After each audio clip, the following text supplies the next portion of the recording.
It's about time we turned crystal to light and shone the rays of love. It's about time we tried to do what's right and find the sun above. It's about time we trained our hearts to fly and leave the earth behind. It's about time we soared to realms on high, illuminate each mind. Let us be the mirrors of the unseen world. May we free the colors of each shining pearl. May we find a language for mysteries untold. Let the silent cry of each heart unfold. His love for me is like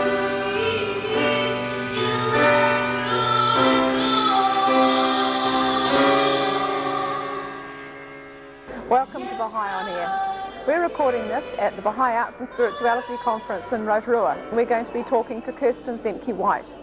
Kirsten is a Baha'i musician and mother from Auckland, and she has been participating in this conference. Welcome, Kirsten. Thank you. Can you tell us a little bit to start off with about your professional background?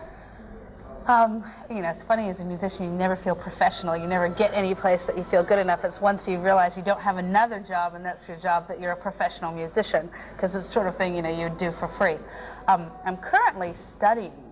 I'm doing a PhD at Auckland University in the sociology and the anthropology departments, and my thesis is on rap music.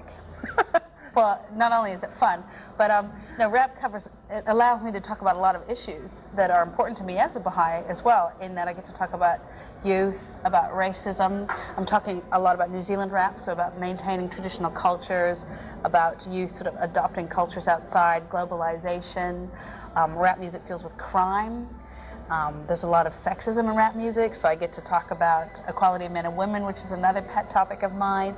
So it actually allows me to talk about a lot of issues, and it's about music, and I do get to talk about the music and listen to a lot of music as well. So it's a good combination. It's like a jungle sometimes, it makes me wonder how I keep from going under. It's like a jungle sometimes, it makes me wonder how I keep from going under. It's like a jungle sometimes, and it makes me wonder how I keep from going under. This talk was sort of, the original sort of brief or title was How to Be Spiritual in a Profession That Does Not Value Spirituality. That's really unwieldy and horrible, and so it was changed. As a young Baha'i artist, going under either means I lose myself and my ideals and my ethics, or I go under financially because I make no money and I'm not doing anything. So that's the sort of way of going under. My standard as a Baha'i artist is so way far from everything else. I mean, how can you walk into TV and say, have a great idea for a film thing, we're going to do this spiritual thing, and you know, you would literally be laughed at. It is so far from what is really out there. But I know that even the fine arts, some of the values are not to Baha'i values. At the School of Music, day one, the first thing you learn and that you were taught, what is music? Ordered sound. Where's the spirituality, the beauty? No, the sort of academic viewpoint of music is ordered sound. Completely far removed from this sort of spiritual nature that everyone's been talking about today like it's a natural thing. Well, I'm telling you, it is not a natural thing in sort of the outside professional world. Even, I mean, fine arts, say, you know, the painting and sculpture, I'm not that familiar with it, but I know the philosophy of academia and university is atheism and what is called aestheticism. That is, as opposed to an existential lifestyle where you live for what God wants, or an ethical lifestyle where you live for what is just good, or an aesthetic lifestyle where you live is what is beautiful and what you feel is good. And that is what is sort of the sort of philosophy of art at the moment. So you do what feels good to you, and that is not my value. So what I believe is so contrary. How do I survive? And your master's, I think, was on the veil and Islam, women's issues generally. Can you tell us a little bit about that? Yeah, my master's thesis focused on one of the Baha'i heroines, Tahereh, who's very famous for actually removing her veil in public. This is in Iran in the last century, and that was very shocking, even for the Baha'is themselves at that time, because even though they knew they were part of a new religion, her taking off the veil sort of really symbolized that it was a new Baha'i age. And so I focused on her, but I ended up getting really in depth about, in Islam, tracing the actual laws, how a lot of the laws about women had been added on later by culture and by society and weren't the intention. And it helped me as a Baha'i too, because as a Baha'i we believe in all the religions, and Islam appeared to be contradictory to the Baha'i faith in some of their beliefs, but it helped me get inside the origins of Islam and Muhammad's real intention, and that Muhammad actually was a champion of women's rights. Just we sort of lost the plot along the way at some points.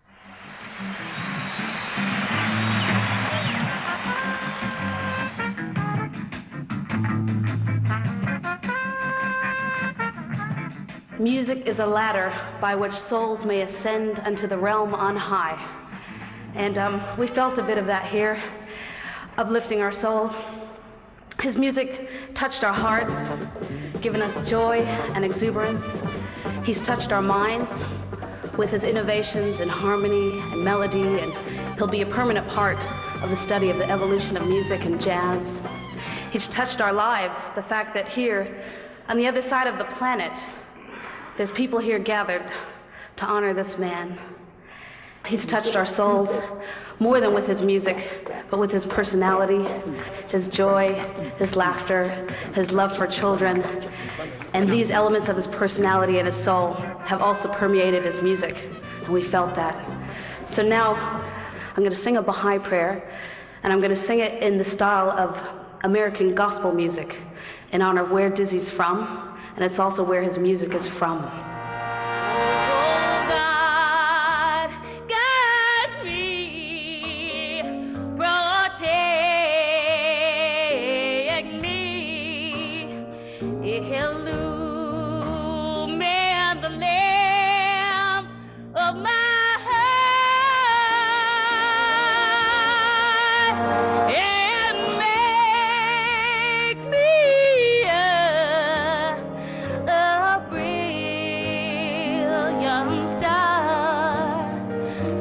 The mighty and powerful.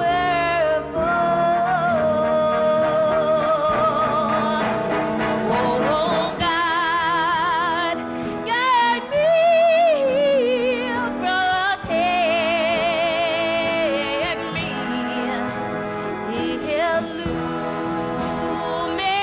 lamp of my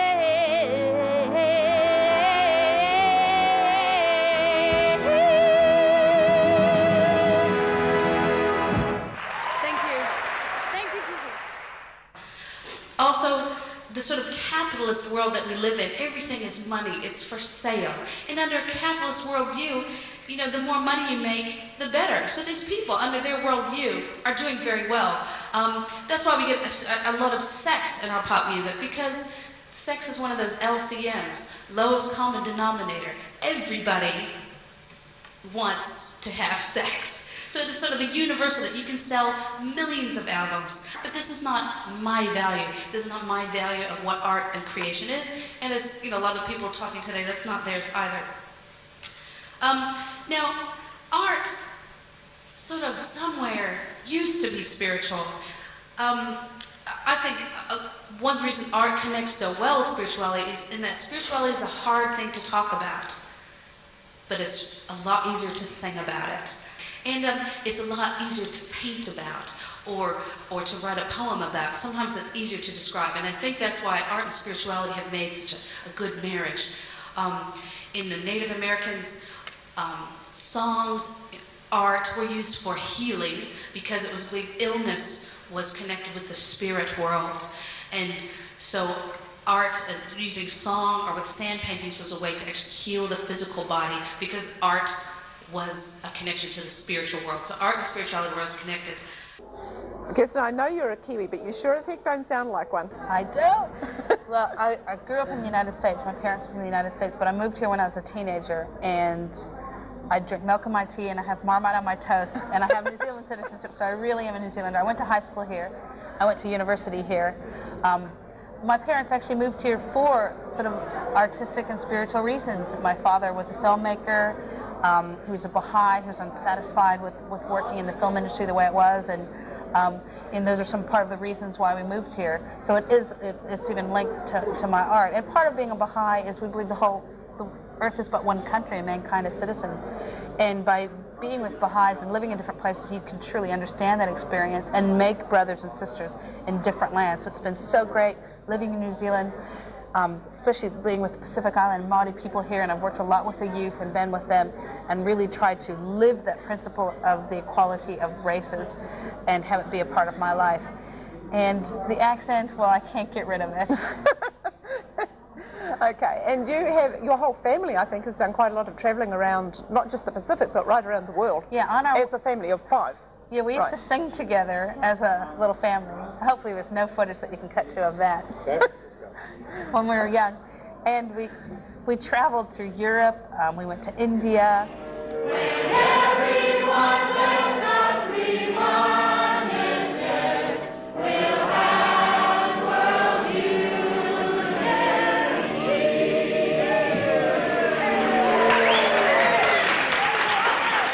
And it was nice coming here as a family.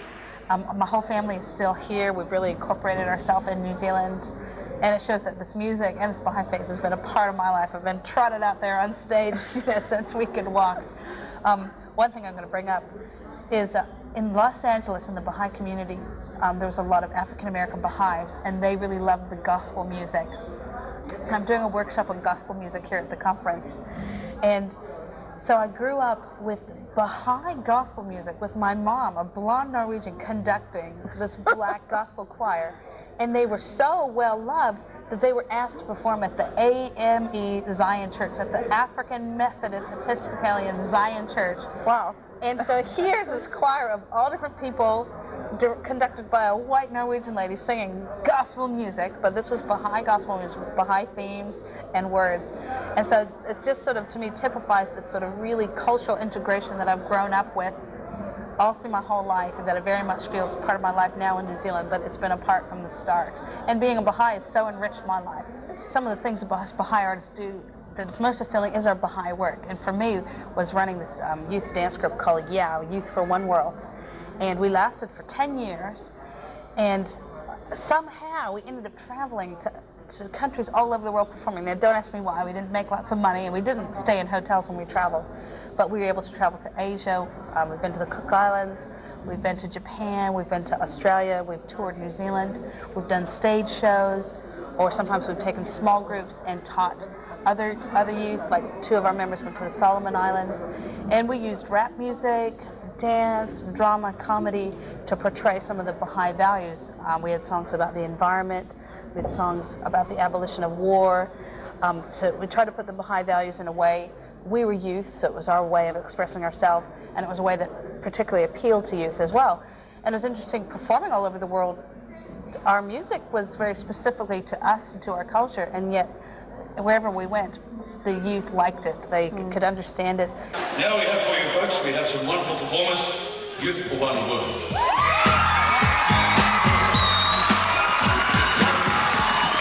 I see they've got all the relations. Life ain't based on peaches and cream. This new generation holds a whole lot of dreams. Future doctors, producers, and mothers. The Baha'i faith holds particular relevance for youth. as it is they who will inherit the world. This performing group, Youth for One World from New Zealand, uses music, dance and drama to bring Baha'u'llah's message of unity to their generation. They've travelled internationally as ambassadors of their country and of their beliefs, proving that youth can move the world.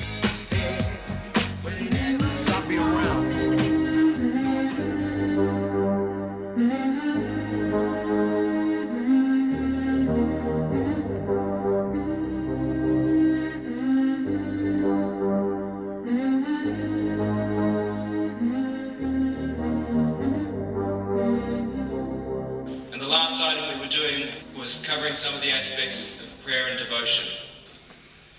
The next item we're going to do for you is talking about colonization and the effects that it has on both the colonizers and the indigenous people. From the Baha'i writings, let the whites make a supreme effort in their resolve to contribute their share to the solution of this problem, to abandon once and for all their usually inherent and at times subconscious sense of superiority.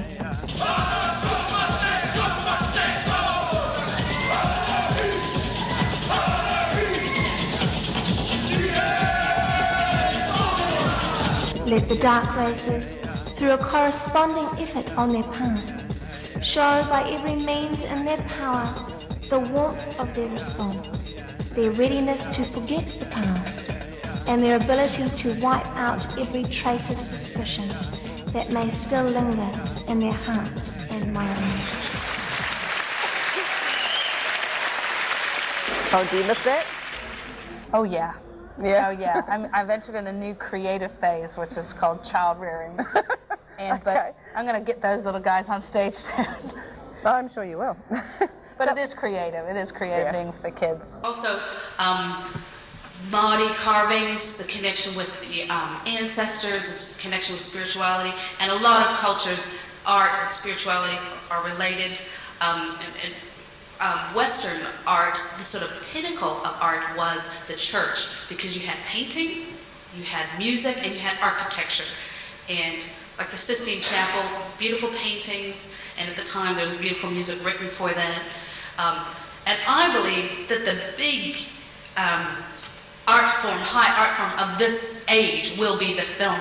This is my, because you have the writer, the composer, the actor, the art director, the photographer. I think it's going to be the pinnacle of art in this age.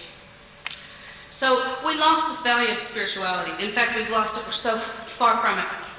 We're dished up, on television, we're dished up a menu of violence every day, sexual exploitation, murder. In fact, we love murder so much that now it has its own section at the video store called Thrillers. That didn't used to be there, because now we have murder by death, kill by murder, murder. Look at all these video titles. Wow.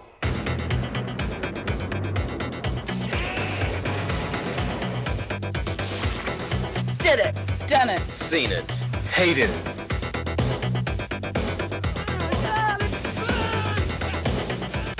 Tried it. Did it. Done it. Doing it tomorrow. Wow.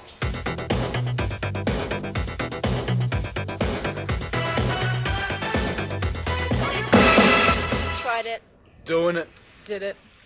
Hated it. Whoa! Haven't tried it. Never savored it. Unity, the great new taste brought to you by the Baha'i faith. Tried it. Liked it. Loved it. Relished it. Another thing that's very popular is women as victims. In New Zealand, Monday and Tuesday nights, you get the women victim movies, stalked, woman raped, children taken from her, woman husband abandoned her. It's a very popular thing, women as victim. Again, not my value. Sexual promiscuity. Some of the top films, like The Piano, The English Patient, are about adultery. And everyone's like, how beautiful, what a beautiful love story. It is not my value. I don't believe in adultery, and I don't believe it is a beautiful thing. A filmmaker, because they want to make more money, they don't want to put a G rating on their film, because who's going to see a G film? That's for The Lion King. So they put a pair of breasts in on purpose. That's why a lot of films In the middle of nowhere, they go walking into a strip bar just to have a conversation, so that there can be breasts in it, so they can get an R13 or whatever, so that people will see the movie. That is the only reason. Sexual exploitation of women simply for the reason of making money, and so they'll all go see it. The record industry, is just as bad. The music industry, sex sells. There's terrible rip-offs of the artist. There's a lot of racism, and I come across a lot in my study of rap music about sort of promoting the sort of white people's image of African Americans as gangsters and criminals. They want them to up the music harder because that's the image they like to have. It's all embroiled in the industry. So how do I survive without going under? What do I do? Now, I say a film or a movie or a song that doesn't hold my values, okay, I wouldn't write it. And I probably wouldn't direct it, and I probably wouldn't produce it, because then I'm responsible for it. But could I just do the camera work on it? Could I just do the assistant editing on it, because I'm just here to make money? Can I do that? The funny thing is, as a Baha'i, okay, I don't drink alcohol, and I don't believe that drugs are a good thing. And that's fine, that's my value, and that's not yours. And I would never, I'm not going to, Baha'is don't stand outside pubs saying, don't drink, it's really bad. We don't push it on other people. But in the end, that's our value. But in the end, we believe we don't drink because we really do believe it's bad. The reason we don't have sex outside of marriage is because we actually do believe it's harmful. So we really can't promote it. Just because we're not going to impede on anyone else's freedom, at the same time, we don't want to promote it. Tell us about Peace is a Happening Thing. I think that you wrote that and you directed it and you also acted in it as well. Yeah, we sort of got a little more serious and wrote an actual show, and it was based on a Baha'i document called The Peace Message. And that's a very important Baha'i document that sort of really clearly enunciates some of the Baha'i beliefs about peace. And we made it into a musical with rap and gospel and dance. And we gathered youth from not just New Zealand, from some places around the Pacific and Australia. And it was after a big youth conference in New Zealand, the Pacific Youth Conference. And we rehearsed and we toured the country. And it was fun. I got to write it about different characters, Baha'i characters that I knew, and they were in the play. And Hi, girls! Hi, Ian. I want to introduce you to a new friend of mine. He's just moved in next door. His name's Hassan. He doesn't speak any English, though, eh? Oh, where are you from? Surely he doesn't speak any English. Oh, yeah. Where are you from? You boy? He's escaped from Wonderstan. Wonderstan? A refugee.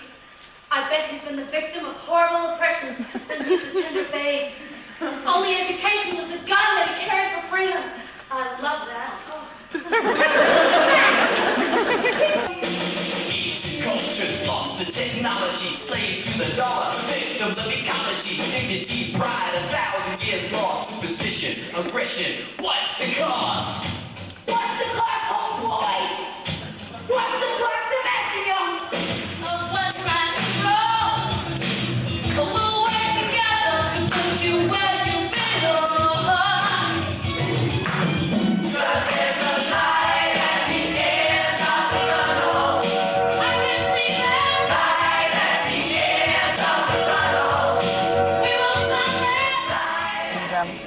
It's sort of about youth, and it's sort of about us and us, the group of Baha'is we are. And it was very successful. What do you want? Anjali, I feel that something really spiritual happens when there's a special attraction between two souls. It's powerful. It's unique. It can't be stopped. It's love. I don't believe in love. Love is only something made up in the West by the leading corporations to sell Valentine's cards. 2 o'clock in the morning when they banged on the door. I was staying at my uncle's place at the time. The armed guards burst in and said he was under arrest.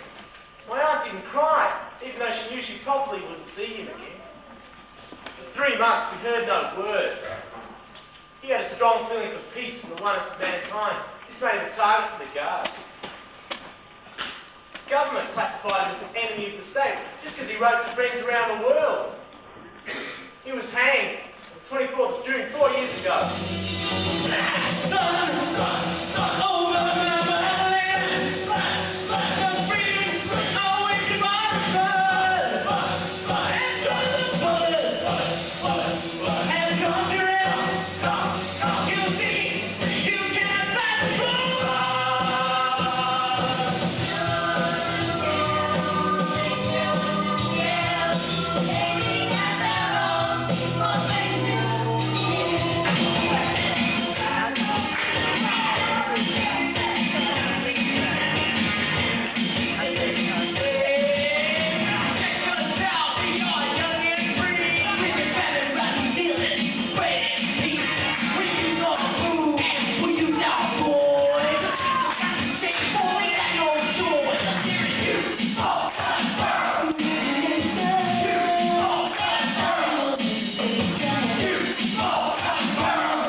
Another value I think that is really sort of not apparent at all is the equality of men and women.